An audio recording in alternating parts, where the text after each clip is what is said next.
Nuclear power is interesting because it's a reflection of the centralized 20th century thinking about energy. Let me use your analogy on why it's so old and outdated and will not play a role even in France in 30 or 40 years. Now, it's not that nuclear power is going to leave tomorrow, but you're not going to build many nuclear power plants anymore, and here's why. The music industry did not understand file sharing in music.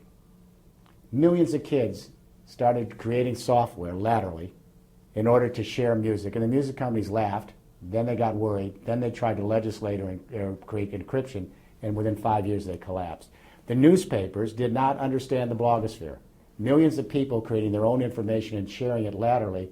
Now the newspapers are going out of business or creating blogs. Encyclopedia Britannica laughed at Wikipedia. Millions of people sharing knowledge with an accuracy rate like Encyclopedia Britannica laterally. Now Encyclopedia Britannica is virtually out of business.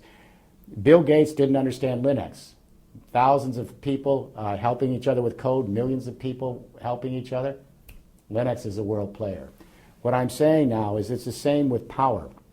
When millions and millions and millions of buildings are collecting their own energy, storing it in hydrogen and sharing it across continents on intergrid, the lateral power of millions and millions of small players sharing that energy laterally, it dwarfs, it overwhelms anything you could do with a nuclear or coal-fired power plant.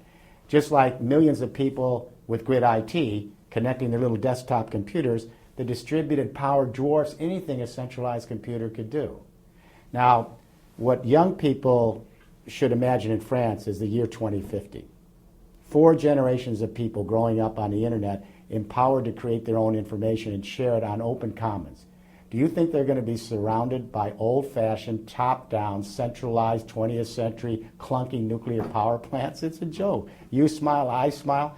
The politicians have to catch up to what the younger generations do.